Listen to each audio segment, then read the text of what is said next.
The following program is sponsored by Community Psychiatric Centers and is produced for educational purposes only. It is not intended as a substitute for medical or psychological advice, diagnosis, or treatment. The content should not be used for self-diagnosis or treatment of any health-related condition. As always, seek the advice of your healthcare provider with any questions regarding a medical or mental health condition.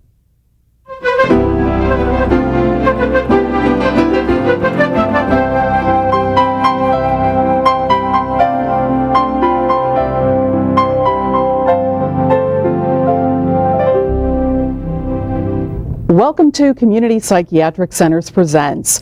You're in a grocery store, a restaurant, or at the mall, and suddenly it happens. Your child is out of control, defiant, and you feel like the whole world is watching. So what's a parent to do, and what are the best ways to manage childhood behavior problems? Tonight, we'll ask the experts. Dr. John Carasso is Clinical Director of Community Psychiatric Centers. He's a clinical licensed child psychologist and a certified school psychologist.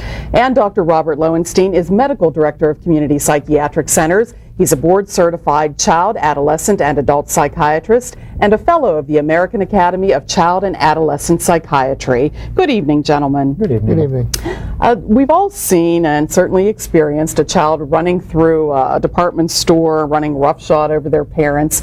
Is this problem as widespread as it seems, and why? Well, it certainly is a very common problem. It affects children of all ages, and it really is a disorder. It's really three disorders into one. The disorders are called the disruptive behavior disorders, which can include attention deficit hyperactivity disorder, oppositional defiant disorder, and conduct disorder. In all three of those conditions, a child tends to disrupt, that's why it's called disruptive behavior disorder, the environment and their families to a large degree. Yeah, and much to parents' chagrin, that scenario that you painted, it's all too common. It's probably the most common reason for referral at CPC, and prevalence rates for diagnosable behavioral conditions range between 2 and 16%. Now that 16% is at the high end, but that just scratches the surface of the typical behavior problems that parents face on a daily basis. Why might that be the case? Well, there's lots of reasons. Kids have their own will, they have their own thoughts and feelings, they're not robots, and clearly they don't come with owner's manuals telling us how in the world we are supposed to reconcile what we want with what a child wants. So behavior problems can be a real challenge, even for parents of kids whose kids aren't that strong-willed, but for those parents whose kids who are especially resistant, managing those behaviors can really be a challenge, and they may find that the approaches that they typically use are not especially effective, and we're going to talk about why over the course of this show. Keeping in mind, though, in the meantime, that any behavioral approach has a multitude of variations that can be used to implement that strategy. And those small variations can make a big difference in terms of whether or not a strategy is effective. So our goal at CPC is to help a parent use the right variations so they can create a scenario where the child wants to comply, as opposed to the ongoing battle for compliance. Dr. Lowenstein, how do you diagnose these problems? What's the criteria? Sure. Well, we've already talked about attention deficit disorder, so I won't go over that now, but the other two conditions that are common in this category include oppositional defiant disorder, which is described as a long-term pattern of behaviors in which a child displays a negativistic behaviors towards their parents, in which they're hostile and in which they're defiant. Basically, they target their parents mostly and all other authority figures for this kind of conduct. They basically often want their own way. They lose their temper when they don't get their way. They're defiant of their parents' authority. They annoy people. They blame others when they make some mistakes. They're very touchy. They're easily angered. And they basically are spiteful at times. Conduct disorder is a little different than that. It affects children sometimes a little older than oppositional defiant disorder. And in conduct disorder, children or young adolescents, they tend to, on purpose, violate the rights of others. They will threaten other people using weapons. They will tend to bully others. They will steal, lie, be deceitful. In girls, sometimes leads to prostitution and all sort of fighting. What are some of the common strategies that parents use to try to deal with these problems? I mean, we've all heard of a timeout and we've heard of yelling, but what are some of the other strategies that parents try? Well, actually, what you mentioned, I mean, unfortunately, what parents often tend to fall back on is the yelling and is the nagging, and that's what we try to help them control, is first and foremost their emotion and their words. Now, of course, the more traditional approaches like timeout, loss of privilege can be very effective. I talk with many parents, and God bless them, they're trying to do the right thing, trying to use timeout effectively, trying to use loss of privilege the right way.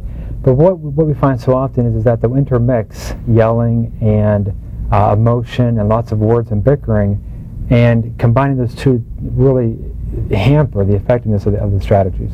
Yeah, parents of these children often themselves have had emotional problems growing up, or even currently. They often have used alcohol or drugs themselves, have themselves had oppositional or defiant behavioral disorders, may have other conditions like depression, and they tend to have difficulties in knowing how to correctly parent their children and give them the attention that they need. All right, we're going to take a short break. We'll be back with more questions for our doctors right after this. You're watching Community Psychiatric Centers Presents on PCNC.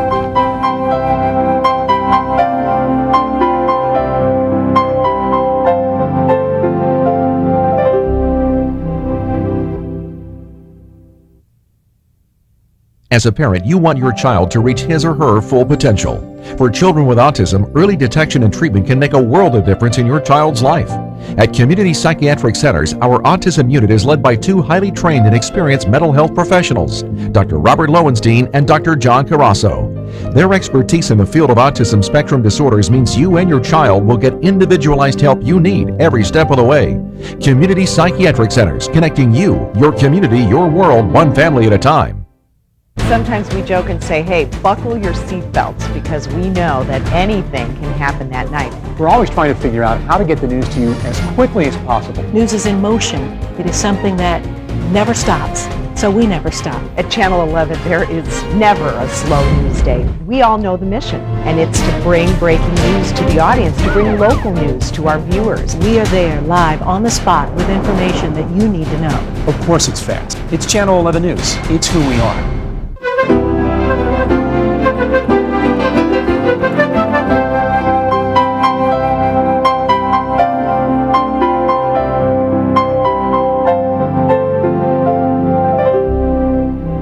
And welcome back to Community Psychiatric Centers Presents. We're talking with Dr. Robert Lowenstein and Dr. John Carasso of Community Psychiatric Centers about childhood behavioral problems and how to manage them. And Dr. Lowenstein, we talked a little bit about this in the last segment, but tell us more about the causes of defiance and these behavioral problems. And are children sometimes just born with this, or is this something that's learned? Well, there clearly are some temperamental preconditions to this. Children can be born with a certain temperament, certain personality, which makes them a little bit irritable, easily angered. Their parents, as I mentioned before, also can have certain personality types in which there's a lot of arguing going in the home, there's lots of interpersonal conflicts going on between the parents, so that it's a combination of what they're born with and what they're born into. And what about behavioral strategies, Dr. Carasso, that you use at Community Psychiatric Centers? What are some of the things that you would suggest? Or well, the fortunate thing is what Dr. Lowenstein mentioned, whether there's a genetic predisposition, whether there's a certain dynamic in the home, whether it's learned behavior, all these things can be unlearned and be managed with some subtle changes. There's actually two perspectives. One would be the focus on what we help parents to do, and then what we as the professionals do. In terms of the parents, we want to help them control their emotion. That's vital. That's true for any parent. We want them to be calm, cool, and collected as they're trying to utilize discipline. We want them to control their words. We don't want nagging and bickering. We want them to rely on consequences, and we teach them how to do that. Now, also, we use an array of just traditional behavioral approaches as well, without question, and used the right way, they can be very effective. From our perspective, though, from the professionals coming in and working with the family, we rely on principles of what's referred to as applied behavioral analysis, or ABA. That is a systematic, step-by-step procedure for assessing behavioral problems and coming up with refined and effective solutions. It includes what's called a functional behavioral assessment, where we determine the function of the behavior. Then we're able to set up very specific reinforcement schedules to help increase behaviors we want to increase, as well as use what are referred to as extension and response cost measures to help reduce behaviors we don't want to see anymore. Now, it's all complex and convoluted, it sounds like, but the fact is, be extraordinarily effective and help to produce the right variations of treatment so that we can really get things going in the right direction. And our staff are trained to do that through wraparound and outpatient counseling, be very, very effective. So it's not enough to just say parents control your emotions, and try to get yourself under control. I mean, you really, there's a systematic scientific approach behind this. Well, we'll use that approach, but how we explain it to the parents, after it's all said and done, it's complete, is very simplified and easy to use. And that's the beauty of it. And also, in addition to the behavioral interventions, it's important that the children also learn some new skills. Exactly. Such as learn some new anger management skills, some new social skills, some cognitive skills in which they learn to rethink situations that maybe they could have handled a different way in the future. They also need some problem-solving skills in that regard.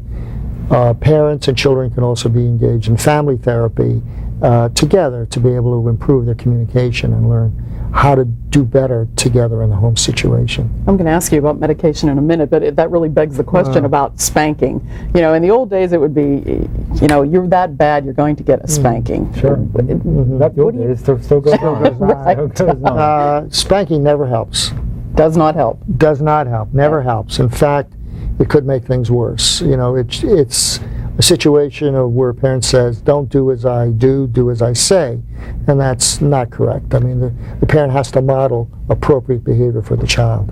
What about the threat of spanking? Well, yeah, because there are kids that will react. There's no question that parents may find in the short term, they think that it's effective, hey, my child stopped doing what they wanted them to stop doing. But the fact is that the long-term consequences tend to be far worse.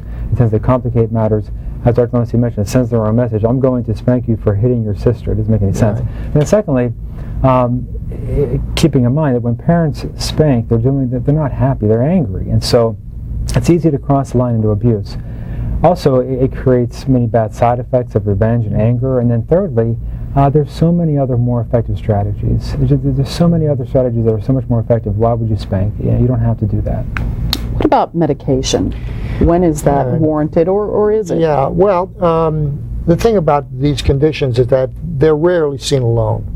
Oppositional disorders, conduct disorders are often seen together with other conditions like attention deficit hyperactivity disorder, mood disorders, depression, and other conditions. And so the best thing to do, so there are some medications that are first used to treat those other conditions, like the stimulants that would treat the attention deficit disorders, like the mood stabilizers that may help to treat some of the impulsivity, or some of the antidepressants, which will treat some of the depressive symptoms. And these do help to reduce the degree of impulsiveness, reckless behavior the child may engage in, risk-taking behaviors as well. All right, let's take an email question from one of our viewers. My husband and I just can't agree on how to punish our kids when they misbehave. How important is it that we both agree, as long as we're both not letting them get away with things?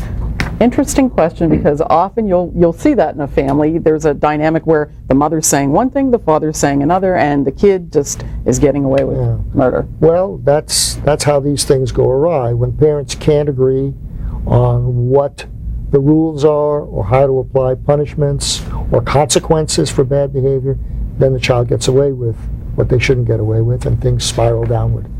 It also leads to a lot of anger between the parents, which further makes the condition worse. Extraordinarily common. Actually, it's probably the norm more than the exception, unfortunately. 50% of all behavior problems can be dramatically reduced by the parents agreeing and coming to terms of being on the same page. So it's vitally important that they agree, that they come to terms with a particular strategy and stick with it. And again, it's a challenge, but it's very important, no question. All right. Now, the good news is that these conditions improve over time anyway. and with treatment they improve quite well. So that the prognosis is not poor in these conditions, and there can be a lot of gains made as long as people are willing to get into treatment and stay with it. All right, we're going to take a short break. We'll be back with more questions for our doctors right after this. If you have an email question for them, log on to cpcwecare.com.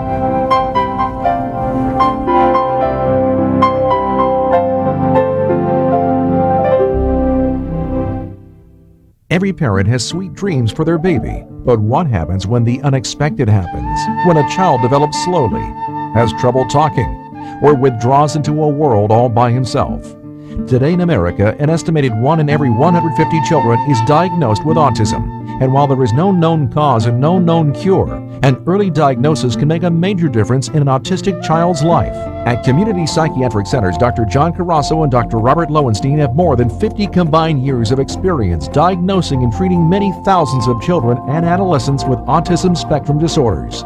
They, along with their highly trained professional and caring staff, can evaluate, diagnose, and treat children and adolescents who may be having problems at home, in the community, or at school. If you believe your child needs help, call 1-877-899-6500 for an evaluation at one of our 11 convenient locations in southwestern Pennsylvania.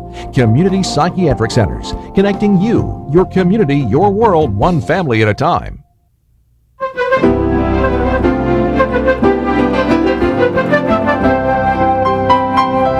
Welcome back to Community Psychiatric Centers Presents. We're talking tonight about managing childhood behavior problems with our doctors.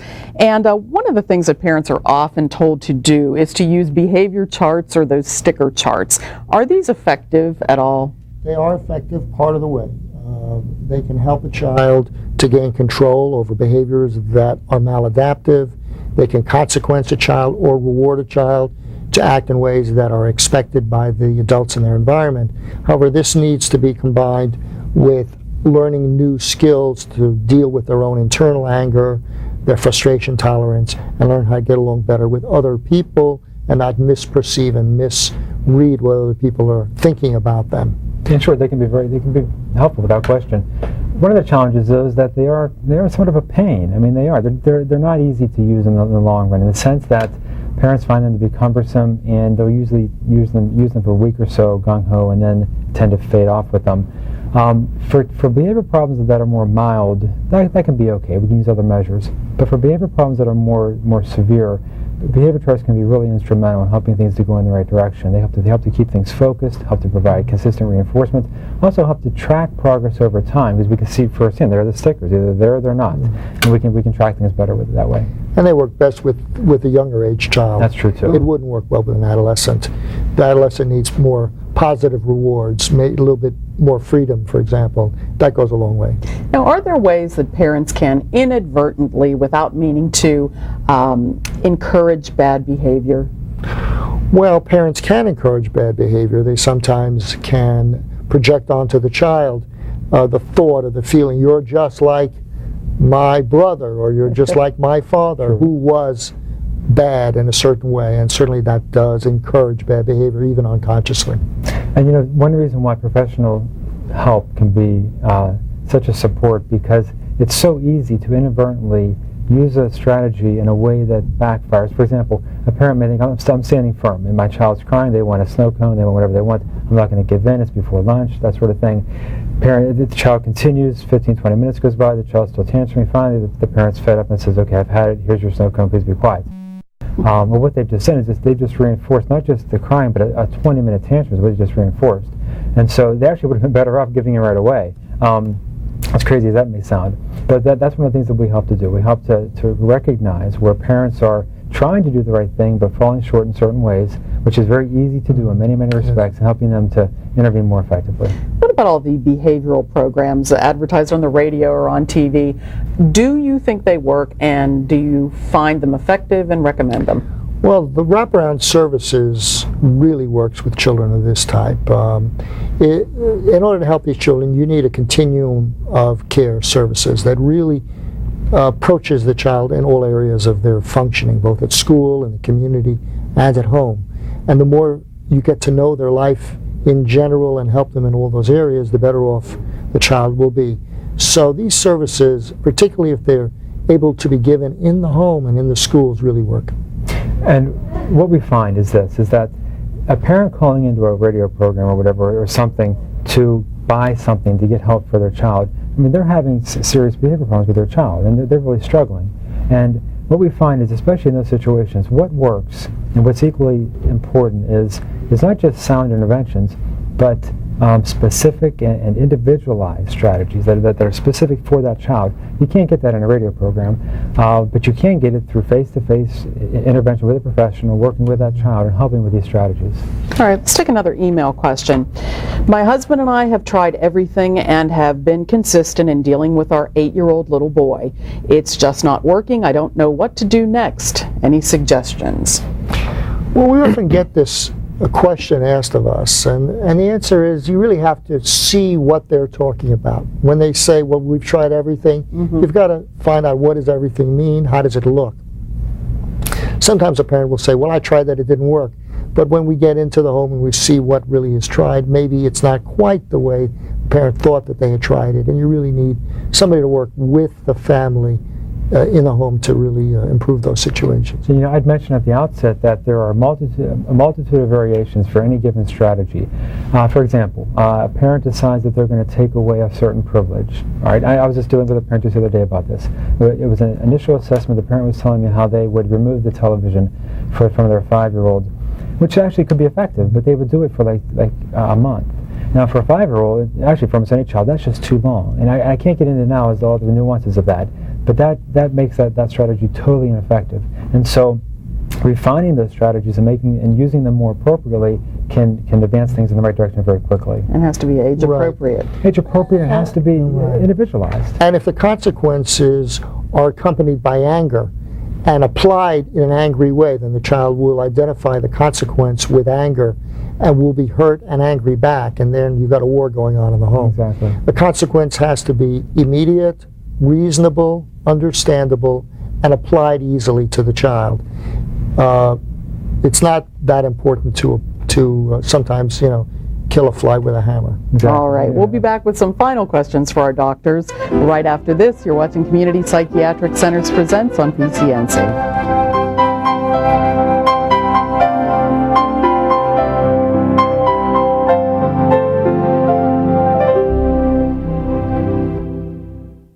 As a parent, you want what's best for your child, and that can mean asking for help if your child has problems at home, in the community, or at school.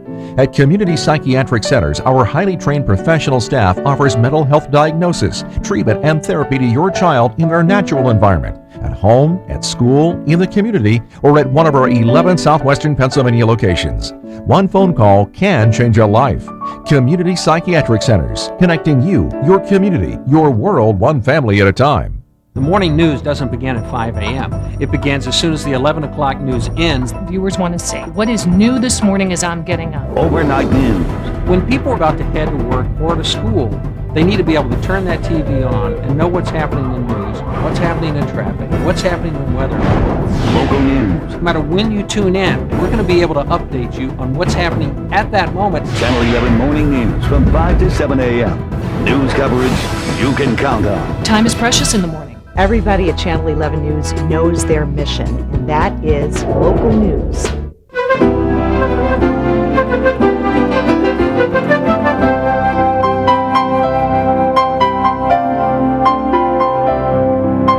Welcome back to Community Psychiatric Centers Presents. A few final questions for our doctors.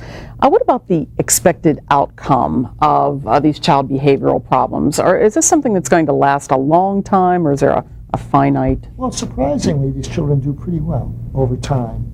Only about a third of the children, for example, with conduct disorders, go on to have adult, what we call antisocial personality disorders, in which the adult acts out in an antisocial way, breaks the law, goes to jail, those kinds of things. Most of these children actually growing up do fairly well, even if they don't receive treatment. Now, prognosis is worse if they have other conditions associated with it, like ADHD, depression, and others. And that is encouraging. It's a shame, though, to see parents and kids struggling when they don't have to. And so even if the prognosis is good either way, it's encouraging to know that they can get help, things can improve, and they don't have to struggle the way that they are. Let's take another email question. My child in the 4th grade is a behavior problem at school and it affects his grades. He has even been suspended. What can I do? Especially when it starts getting into the suspensions and, Right. you know, it sometimes can be a cycle. Well, it often is a problem for the child in the school setting. If a child is defiant at home towards his parents, they often are defiant in the school setting as well, which leads to a cycle of failure, greater anger on the child's part, and a sense of depression. Suicide ideation and suicidal behavior is seen quite often in children with conduct disorder when they seem to be at the final straw, so to speak. And the fortunate thing is that the same principles and assessments that work to help behavior problems at home work at school as well. It's a bit more complicated because there's more people involved. You have to get teachers and principals and whatnot. But that's what we do. I mean, we spend lots of time on the phone talking with teachers, emails to teachers, wraparound services that we provide go to the school setting. And so there's lots of ways to help that improve. Sometimes a child does require to be placed in special educational classes or even a special educational school. So to recap from where we were at the beginning, the parents are in the mall, the store, and the child is just having a fit over something. What are the steps that they need to remember? Have a plan ahead of time. Go in with a plan, because typically if a child's done it once, they've done it in the past, they'll do it in the future. Have a plan ahead of time as to how you're going to handle it. And then talk with the child before you go in with clear expectations in terms of what's going to happen if things go well, and what's going to happen if things don't go so well. Carry out that plan to the letter once you get in the store. Be calm, collected, ignore people, even use a sense of humor about it. But carry out the plan and remove the child. If they start to act up, it could be a 1, 2, 3 system, and you're out the door. And try to apply the consequences without the use of anger in return. Exactly. Anger in return only leads to further anger and a war. And the child is sitting there, they want that toy, and that's maybe sparked the whole thing. Does a parent give in, buy it for them, then take them out? Or They may, but we hope not. No, they shouldn't. no reward for that, right? No reward for that. Absolutely not. But you can remind them that if they act in a proper way and they earn it at a later time, then they'll get it then. Exactly. Positive reinforcement better than negative? So much better, and also it adds to a happy element to the family and to the environment as opposed to negative. Punishment just leads to negativity. Reinforcement's where it's at. And parents need a united front? Exactly. Always. Always. Always. That has to be hard for kids if they're getting, the mixed signals. So we'll remember those steps, and we'll see the kids in the mall and the store the next time. All right. Thanks so much for being with us, doctors, and thank you for joining us. We'll see you again next week on Community Psychiatric Centers Presents. Good night.